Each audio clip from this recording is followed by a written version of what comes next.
चलिए आज बात करते हैं जासूसी की एक ऐसी कहानी की जिसने न सिर्फ इतिहास का रुख मोड़ा बल्कि दक्षिण एशिया का पूरा नक्शा ही हमेशा के लिए बदल कर रख दिया। ये कहानी है इंडियन इंटेलिजेंस के एक ऐसे साहसिक दाव की जिसने दुश्मनों को तो क्या पूरी दुनिया को हैरान कर दिया था। और जानते हैं ये सब शुरू कहाँ से हुआ? सिर्फ एक धुंधली सी तस्वीर से। एक ऐसी तस्वीर जो पहली नजर में बिल्कुल मामूली लगती थी, लेकिन उसी ने घटनाओं का एक ऐसा सिलसिला शुरू किया जिसने एक पूरे देश का मुकद्दर लिख दिया। तो चलिए इस राज से पर्दा उठाते हैं। तो कहानी शुरू होती है 1960 के दशक के आखिर में। उस वक्त भारत एक बहुत बड़ी खुफिया चुनौती से जूझ रहा था। हमारे पास जो टेक्नोलॉजी थी वो काफी नहीं थी। आसमान से जो तस्वीरें ली जाती थी वो इतनी धुंधली और अधूरी होती थी कि उनसे कुछ भी साफ पता नहीं चल पाता था। देखिए, उस समय हमारे जासूसी विमानों से जो जानकारी मिल रही थी वो नाकाफी थी।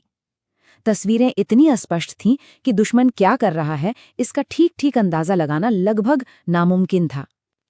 तो साफ था, भारत को एक ऐसे तरीके की जरूरत थी जो दुश्मन के घर में घुसकर एकदम सटीक और पुख्ता जानकारी ला सके।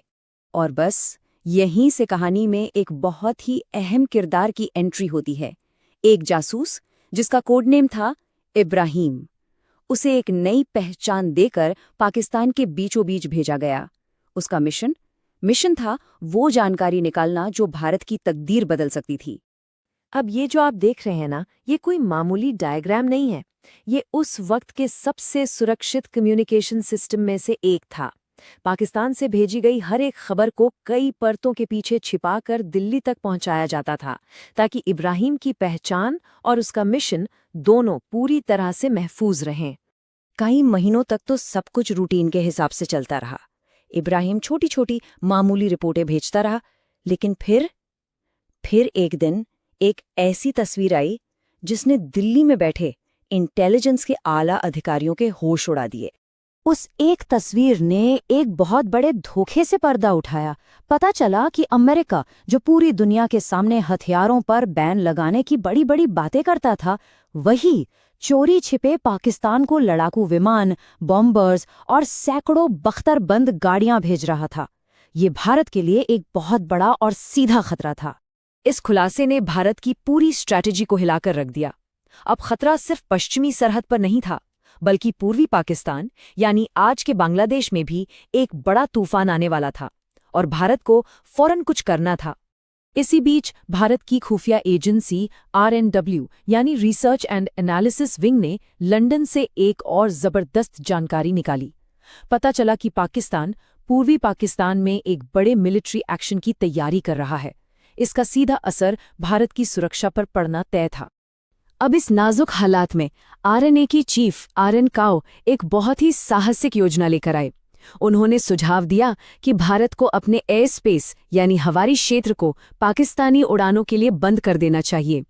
ये एक ऐसा कदम था जो पाकिस्तान के दोनों हिस्सों के बीच की सप्लाई लाइन को पूरी तरह से काट सकता था। लेकिन ये कहना जितना आसान था, करना उतना ही मुश्किल। प्रधानमंत्री इंदिरा गांधी एक बड़ी दुविधा में थीं। बिना किसी ठोस वजह के हवाई क्षेत्र बंद करने का मतलब था अंतर्राष्ट्रीय कानूनों को तोड़ना, और ऐसा करने पर भारत पूरी दुनिया की नजरों में एक हमलावर देश बन जाता। तो अब सवाल ये था कि भारत करे तो क्या करे। एक तरफ देश की सुरक्षा दांव पर लगी थी, तो दूसरी तरफ अंतर्राष्ट्रीय दबाव का खतरा था। ये एक ऐसी गुत्थी थी जिसका जवाब उस वक्त किसी के पास नहीं था। जब ऐसा लग रहा था कि सारे रास्ते बंद हो चुके हैं, तभी किस्मत ने एक ऐसा पासा फेंका जिसकी किसी ने दूर दूर तक कल्पना भी नहीं की थी। एक ऐसी घटना घटी जिसने भारत को वो मौका दे दिया जिसकी उसे शिद्दत से तलाश थी। और यहीं पर कहानी में एक नया प्लेयर आता है, NLF यानी नेशनल लिबरेशन फ्रंट, जो एक कश्मीरी आतंकवादी गुट था। भारत ने उनके कुछ साथियों को पकड़ लिया था, तो उन्हें छुड़ाने के लिए उन्होंने एक भारतीय विमान को हाईजैक करने का प्लान बनाया। उन्हें क्या पता था कि उनका ये छोटा सा प्लान RN काओ के बहुत बड़े प्लान का हिस्सा बनने वाला था। और बस यहीं से शुरू होता है इंडियन इंटेलिजेंस का सबसे बड़ा और सबसे दुस्साहसी ऑपरेशन। एक ऐसा ऑपरेशन जिसमें दुश्मन को उसी के बिछाए जाल में फंसाया जाना था। आतंकवादियों की जो योजना थी वो तो शुरू होने से पहले ही फेल हो गई। उनका जो मुख्य आदमी था हाशिम कुरैशी, उसे भारतीय एजेंसियों ने पकड़ लिया। पहली नज़र में तो ये एक रूटीन गिरफ्तारी लग रही थी, लेकिन ये किसी बहुत बड़ी चीज़ की शुरुआत थी। लेकिन आर्यन काओ ने इस गिरफ्तारी को एक कामयाबी की तरह नहीं, बल्कि एक मौके की तरह देखा। उन्हें आखिरकार वो वजह मिल ही गई थी जिसकी उन्हें तलाश थी। एक ऐसी वजह जो भारत को वो सब करने की इजाज़त देती जो वो अब तक नहीं कर पा रहा था। काओ ने इस पूरी स्थिति में एक शानदार मौका देखा। उन्होंने ये भांप लिया कि वो अपहरण की इसी साजिश को भारत के हक में इस्तेमाल कर सकते हैं। प्रधानमंत्री को जिस एक कारण की तलाश थी ना, वो कारण अब खुद चलकर उनके पास आ गया था। और फिर वो हुआ जिसके बारे में किसी ने सोचा भी नहीं था। पकड़े गए अपहरणकर्ता को एक डबल एजेंट बना दिया गया। सोचिए, एक आतंकवादी अब भारत का सबसे बड़ा हथियार बन चुका था। और यही थी ऑपरेशन गंगा की शुरुआत, एक ऐसा धोखा जिसने इतिहास को हमेशा हमेशा के लिए बदल कर रख दिया।